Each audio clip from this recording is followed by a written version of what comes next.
Welcome to the glimpses of Indian history. हम धीरे धीरे इतिहास के एक पायदान से आगे की तरफ बढ़ रहे हैं। एक बात का ध्यान रखना है आपको लगातार अपने पढ़ने में, that history is a continuous dialogue of present with the past. इतिहास हमारे आज के वर्तमान की अतीत से लगातार होने वाली बातचीत है। आज हम चर्चा करने वाले हैं वैदिक पीरियड की। इससे पहले हम पाषाण युग की चर्चा कर चुके हैं, हम इंडस वैली सिविलाइजेशन की चर्चा कर चुके हैं। So those who did not saw those videos, please subscribe the channel, see the videos and come towards a new phase of Indian history, that is Vedic period। अब मैं बताऊं आपको, अगर हम 1500 ईसा पूर्व के आसपास आकर के देखें तो वह वैभव जो समूचे इंडस साइट्स को स्पंदित कर रहा था, चमत्कृत कर रहा था, जिसमें बड़े बड़े नगर थे ईंटों के बने हुए, जिसमें लेखन शैली थी, जिसमें भव्य स्मारक थे, जिसमें मुद्राएं थीं, जिसमें मुहरें थीं और जिसमें बड़े पैमाने पर आर्थिक गतिविधियां थीं, नगरों में स्वरूप बदल गया। नगरों की आर्थिक गतिविधियां कम हो गईं, इंडस्ट्रियल सिविलाइजेशन के नगर जैसे उजाड़ हो गए, लेकिन सिंध की और गंगा यमुना के द्वाबा की तरफ कृषक बस्तियां तेजी से आबाद हो रही थी। कृषक बस्तियों की संख्या में वृद्धि हो रही थी, कृषक बस्तियों के आकार में वृद्धि हो रही थी। प्रवासियों के आने के संकेत भी मिलते हैं हमें। ग्रामीण बस्तियों के बीच की दूरी कम हो रही थी। यह थी वह ताम्रपाषाणी संस्कृति जो वैदिक संस्कृति का स्वागत करने के लिए तैयार थी। अब राजनीतिक परिदृश्य पर नई शक्ति बनकर के आर्य आए थे, जिनका ग्रंथ ऋग्वेद है। मैं बताऊं आपको, ऋग्वेद विश्व के प्राचीनतम ग्रंथों में से एक है। इसे ज़ेंदावेस्ता के समकक्ष माना जा सकता है। 10 मंडलों में बटा हुआ है ऋग्वेद। हर मंत्र के एक मंत्र दृष्टा ऋषि है, मंत्र सृष्टा नहीं। तो मंत्र दृष्टा ऋषि वे थे जिन्होंने तपस्या से ऋग्वैदिक मंत्रों का साक्षात्कार किया था। कुछ कालजयी मंत्रों का मैं नाम लूं, जैसे महामृत्युंजय मंत्र, इट इज फ्रॉम ऋग्वेद, जैसे गायत्री मंत्र। ऋग्वैदिक कालखंड में, इस 10 मंडलों के कालखंड में एक लंबी सांस्कृतिक यात्रा है। इस 10 मंडलों के कालखंड में हम कहीं पर ठंडे प्रदेशों के आत्मीयता देखेंगे आर्यों की, और कहीं पर इन प्रदेशों से, जहां पर सरस्वती थी, जहां पर सिंध थी, उन नदियों के प्रति एक गहन आत्मीयता का भाव देखेंगे। आज की इस एपिसोड में बस हम चर्चा करने वाले हैं राजनीतिक परिवर्तन की। इस समूचे कालखंड में, जिसका आधार ऋग्वेद है, जो 1500 से और 1000 BC तक माना जाता है, सामान्य तौर पर सामान्य राजनीतिक संज्ञा जन हुआ करती थी। एक जन के लोग अपने आप को स्वनाभ कहते थे और दूसरे जन के लोगों को अन्य नाभ कहा जाता था। इन जनों के बीच में युद्ध होते रहते थे। राजा जैसे पद का भी सृजन हुआ था। राजा का पद वंशानुगत भी हुआ था। स्थायी सेना नहीं थी। सेनानी एक पद था, लेकिन ग्रामणी उन टुकड़ियों का रिप्रेजेंटेशन करता था जो युद्ध में राजा की मदद करती थी। लगता है जैसे जो 3 वर्गों में विभाजित समाज था ना, ब्रह्म, क्षत्र और विश्व, इसमें से विश्व बाद में यौद्धिक जरूरतों की वजह से ग्राम में कन्वर्ट हो गया। ग्राम का अधिकारी ग्रामणी बन गया, और ये ग्रामणी इतना ताकतवर हो गया कि कालांतर में आते आते वह चारागाहों का अधिकारी बन गया, दैट इज व्राजपति बन गया। राजनीतिक संरचना बड़े धीमे धीमे आकार ले रही। इस राजनीतिक संरचना में मैंने बताया राजा है, मैंने बताया सेनानी है, मैंने बताया ग्रामणी है, मैंने बताया व्राजपति है। माइंड इट, कर वसूल करने का कॉन्सेप्ट नहीं था। कर को बलि कहा जाता था और शायद प्रजा स्वेच्छा से बलि देती थी। गांव थे, मैंने बताया गांव के बीच में लड़ाई हुआ करती थी। गांव के बीच की लड़ाइयों को संग्राम कहा जाता था। शायद लड़ाई इतनी रक्तिम नहीं होती थी, इसलिए बड़े पैमाने पर एक सांस्कृतिक प्रवर्जन देख पड़ता है। राजा निरंकुश नहीं थे। राजा के ऊपर अंकुश रखने के लिए सभा और समिति नामक 2 संस्थाएं थीं, और बार बार ऋग्वैदिक काल में राजा की ये आकांक्षा है कि उसे सभा और समिति का सहयोग प्राप्त हो।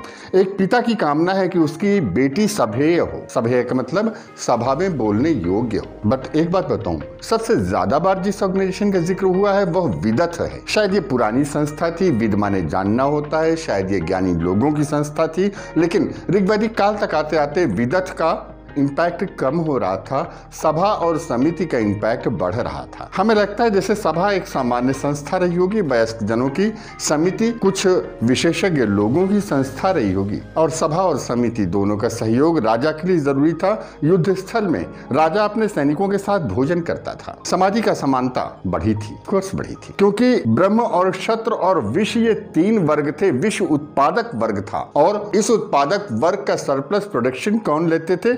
ब्रह्म और क्षत्र की प्रतिद्वंदिता भी ऋग्वेद में काफी दिखाई पड़ती। सर्वोच्च कौन? जब यज्ञ होते थे तभी जो ब्राह्मणी होता था उसको ज्यादा हिस्सा मिलता था। विजयों के बाद यज्ञ होते थे, लाई गई परिसंपत्तियों पर यज्ञ होते थे। इस तरह राजनीतिक केंद्रों से लेकर के गांव तक एक सामाजिक संरचना स्पष्ट होने लग गई। कुछ लोग ज्यादा ताकतवर हो रहे थे, कुछ लोग कंपैरेटिवली कम ताकतवर हो रहे थे। यह ऋग्वैदिक समाज के राजनीतिक अन्य स्वरूपों में उनके जिस्म की प्रतिद्वंदिता रहती थी। वे थे दास, दस्यु और पणि। फर्स्ट ऑफ ऑल दास आर्य कई लहरों में आए थे भारत, कई लहरों में उनका वजूद आया था। तो शायद ये जो पहली लहर आई थी, लंबे समय तक भारत में रहने की वजह से कुछ सांस्कृतिक अंतर हो गए थे, क्योंकि ऋग्वैदिक आर्य शिकायत करता है कि ये दास जो है ना वो शिष्ण देवाह हैं, वो मृदवाकह हैं, कड़वा बोलते हैं, वे अनासह हैं, वे चपटी नाक वाले हैं, वे उनकी वृषल हैं, अनियमित विवाह संस्थाओं से उत्पत्ति है उनकी। लगता है जैसे पुराने आने वाले लोग पहले स्थानीय संपर्क में आकर के उनकी अपनी अलग परंपराएं हो गई थी।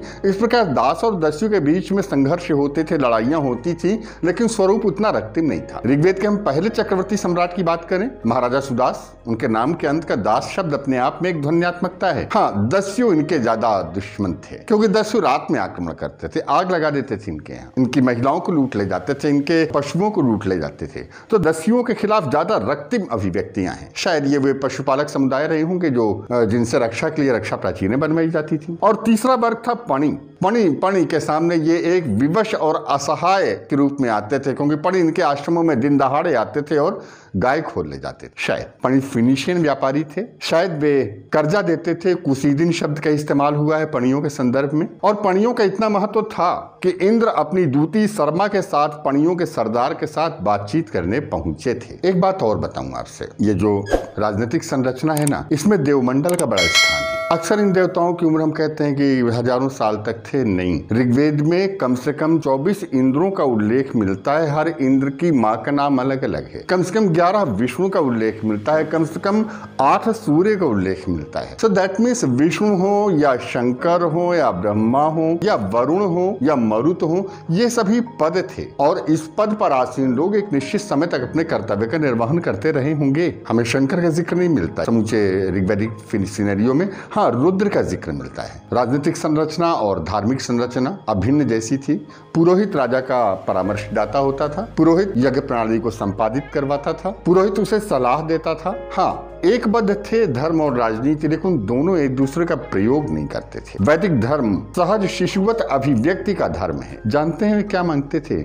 जीवेम शरदः शतम, पश्येम शरदः शतम, दृश्येम शरदः शतम, मृत्योर मामृतम गमय, असतो मा सद्य। हम 100 सालों तक जिए, हम 100 सालों तक हमारी आंखें देखें, हमारे खेतों में ज्यादा अन्न हो, हमारे पड़ोसी के घर विपत्ति आ जाए, जो विपत्ति हमारे यहाँ आनी है वो पड़ोसी के घर विपत्ति आ जाए, हमारे पड़ोसी देशों में महामारी आ जाए। जस्ट यू कैन इमेजिन कि कितनी शिशुवत अभिव्यक्तियां थी। यह था ऋग्वैदिक कालखंड 1500 से लेकर के 1000 ईसा पूर्व तक का, जिसमें लौह संस्कृति ताम्र पाषाण कालीन संस्कृति से मिल रही थी और आगाज हो रहा था एक नए ताकतवर युग का, दैट इज उत्तर वैदिक काल। हाँ, एक बात मैं बताऊं आपसे कि पकाई हुई ईंटों की बड़ी बड़ी संरचनाएं विलुप्त हो चुकी थी। बड़े समूहों को बांधे रखने वाली भाषा का वजूद, लिखित भाषा का वजूद नहीं मिलता है, लेकिन वैदिक ज्ञान मिलता है हमें श्रुति के रूप। हमें बड़े पैमाने पर मुहरें प्राप्त नहीं होती, हमें बड़े पैमाने पर मिट्टी की मूर्तियां प्राप्त नहीं होती, हमें बड़े पैमाने पर